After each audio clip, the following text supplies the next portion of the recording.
have my foot completely on the clutch and slowly ease out at the same time. Fully depress the clutch, rev match down. What is up, everybody, and welcome back to Godspeed ZRZ. Now, it's recently come to my attention that most people my age, or even just my friends, or a lot of the people I work with, even in the car business, just simply don't know how to drive a manual transmission. It probably happens at least every single day. A customer comes in to look for a car, and one of them ends up being a manual, and one of the salespeople isn't able to pull it up front, needs somebody else to help them do it, and it's so simple. I want to make this and show you exactly how to drive any manual transmission car. So with the Rubicon 392, as many of you know, it's not even offered in a manual transmission. So for this video, we'll have to use the Camaro. Now, just to get started, I want to give you guys a basic understanding of the layout with a manual transmission. Sorry, this one's so dirty right now, but as you can see here, you have the clutch to your far left, brake in the middle, gas to the far right. And you can see your shifter right here. And of course, you're gonna have on each different car, it can be set up differently in terms of spacing and the actual throw for each gear, and also reverse. So on this specific car, reverse is up and to the left. Basically, any car that is a manual transmission is either gonna have like a little pull-up tab down here with your fingers you'll have to depress, or a little bit of extra friction, to get past that gate into reverse. But reverse is always going to kind of be in a awkward position, whether it's far left up or down or far right up or down. Now, the first thing you'll need to know whenever you get in a manual transmission car is how to start it. So there are a few different cars that do have a clutch bypass, and it's usually just a little switch you can press, like the Toyota Tacomas and stuff. But aside from all of that, what you'll need to do is first put your foot on the brake, put your foot all the way in on the clutch. I usually put it in neutral, and then just press the start button and leave your foot on the clutch, at least for just a second. Then in neutral, you can leave your foot off the clutch and just wait for it to idle down. Now, of course, once your RPMs have settled out, all you need to do to actually move the car is simply completely depress the clutch, put it into first gear, which in this car and almost every car is going to be straight over and up.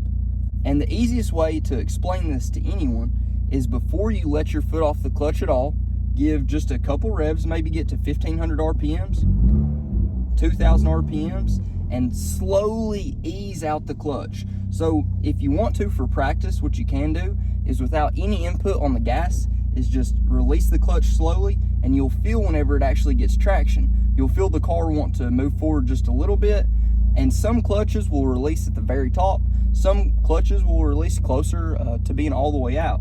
Now in this car, hopefully you can see us moving right here. I'm not using the gas or anything. This is just with the clutch, letting it go in and out, getting used to the traction point. And once you do get used to that, like I say, you can rev it right up to maybe 1500 RPMs, and then slowly, as you put more input on the gas, release your foot off the clutch. And basically, once you get to about 3 miles an hour, your foot should be completely off the clutch. That way you're not getting any excess wear. Now, driving it once you're moving is pretty much just like a regular car if you stay in the same gear. So the RPMs is something you really want to pay attention to in your car, but more times than not, you can really feel whenever the car needs to switch gears. Like right now we're at 2500, you can hear that slight humming. All you need to do is go into the next gear. So we'll go through a couple gears here. We're at a stop sign now.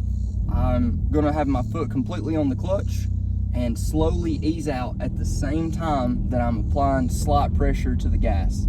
And like I say, all you really need to do is just get it moving just a hair, and then you'll be good. The car won't need the clutch, until you switch into the next gear.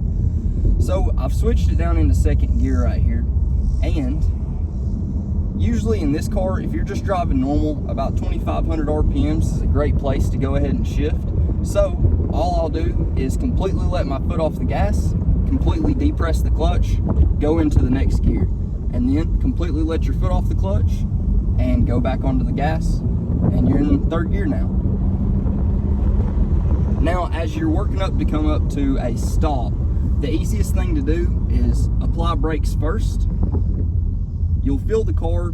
Anytime the car goes below, I would say 1400, 1300 RPMs, it's usually a safe bet to go ahead and fully depress the clutch.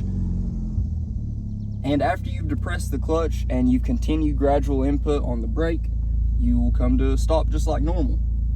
Now we're at another stop sign. I'm gonna turn right here. Whenever you turn the car tight and you're just starting to pull out, you do need to apply a little bit more fuel just to get it going, because you have a little bit of extra traction with the way that you're trying to pull out.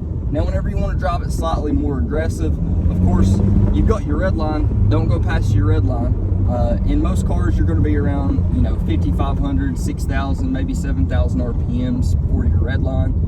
Really and truly, you shouldn't ever have the car anywhere close to that, unless it's just for a split second while you're really running through the gears. Going around curves and stuff too, once you do get up to speed, you will have to remember to gear down. So with a lot of cars, it is important to at least rev match when needed. So in this situation, I'm in third gear. I have a stop sign right here. What I'm gonna do is put my foot on the brake, put my foot on the clutch, go from the brake to the gas, and get the RPMs to where they're gonna be after I shift down into the gear. So I'll show you what that looks like right here. So I'm in third gear, about to come up to a stop sign, and what I'm gonna do first, fully depress the clutch, rev match down. Don't need to apply the brakes or anything yet. I can do it one more time to get into first, but I usually don't recommend rev matching into first gear. It's really not needed. First gear is really only whenever you're stationary, just to help pull you out.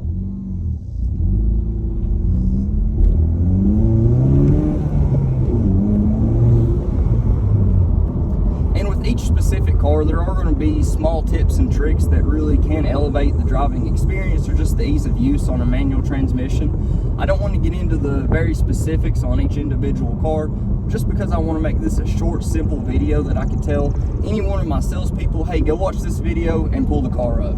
Just talking about simple tips and tricks, one of the cool things you can do with this car is no lift shifting, which don't want to get ahead of ourselves here. Most cars you're not able to do that, but in a sense, whenever you get close to the red line you're about to shift, you can actually just fully depress the clutch with your foot still on the gas and not releasing your foot off the gas and shift. Not all cars will do that, but like I say, with each individual car there are special tips and tricks to really help you out and get you a lot more comfortable in the transmission. Now for reverse, they're all going to be a little bit different. The simple procedure of putting it into reverse is basically the same. However, the location of reverse may be in different places, but for this car, it's all the way to the left, and right here is first gear, right? That's first gear. Now to get into reverse, can't do it with one finger. Have to use two. See how much extra friction that is? Quite a bit more force to get into reverse and then up. And then obviously your backup camera will pop up. And it's the same thing as whenever you're pulling forward, releasing the clutch and applying the gas. It's the exact same practice, and it couldn't be any easier.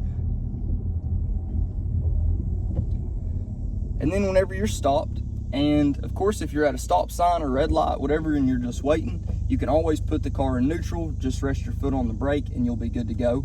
Now of course with the manual transmissions, you never really have auto start or anything like that, but you will want to use, anytime you leave the car sitting and you have it in neutral, you will definitely want to engage either your electric park brake or your emergency brake, because anytime you're in neutral, even if the wind blows too hard, it could start moving the car. Just something to keep in the back of your mind. Well guys, I know that was a little bit of a shorter video than what we usually do here. I just wanted to make it short, that way you guys could really apply this to, any situation that you may find yourself in to where you need to figure out how to do it quick and basically just drive any manual transmission car. I hope it helps somebody, and as always guys, if you haven't already, please like, comment, subscribe. You'd be surprised how much it really helps me out. But until next time, just take it easy.